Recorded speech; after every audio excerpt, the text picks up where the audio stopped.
A judge has ruled to temporarily halt Justin Baldoni's $250 million lawsuit against the New York Times.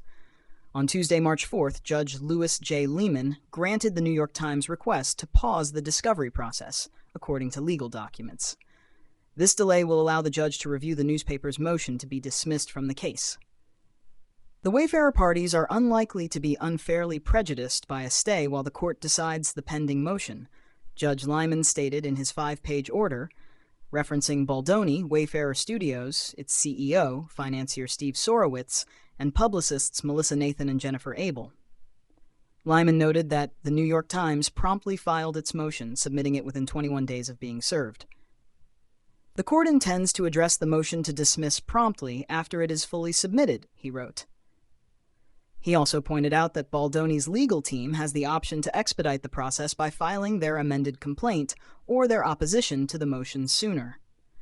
Furthermore, he cited the plaintiff's own acknowledgment that discovery from the Times would likely not be extensive. Following the ruling, a spokesperson for the New York Times welcomed the court's decision.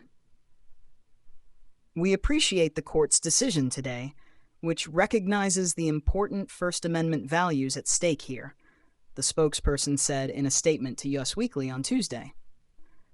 "The court has stopped Mr. Baldoni from burdening the Times with discovery requests in a case that should never have been brought." Baldoni has not yet commented on the ruling. The decision comes just days after the New York Times requested to be removed from the lawsuit, defending its coverage of Blake Lively's allegations against Baldoni on the set of It Ends With Us. As our motion shows, this case should never have been brought against the New York Times, a spokesperson told us on February 28th. Blake Lively raised serious concerns about her treatment on set and after the film's release. "We did exactly what news organizations should do. We reported on her complaint filed with the California Civil Rights Department. Mr. Baldoni's misguided campaign against the Times, questioning our ethics, attempting to discredit our reporting, and filing a baseless lawsuit, will not silence us." In December 2024, the New York Times published an article in which Lively, 37, accused Baldoni, her director and co-star, of sexual harassment and orchestrating a smear campaign against her. Following the publication, Lively sued Baldoni for sexual harassment and retaliation. Baldoni denied the allegations and responded with a lawsuit against the New York Times, alleging that the publication selectively presented communications and omitted key context, misleading readers in its piece titled, "We Can Bury Anyone Inside a Hollywood Smear Machine."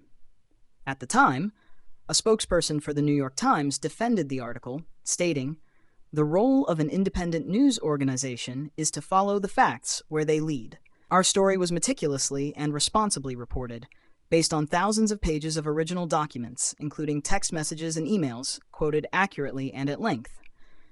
These communications were also central to a discrimination claim filed in California by Blake Lively against Justin Baldoni and his associates." Baldoni has also filed a $400 million defamation lawsuit against Lively, her husband Ryan Reynolds, and Lively's publicist Leslie Sloan. Meanwhile, Sloan has moved to have herself removed from the lawsuit.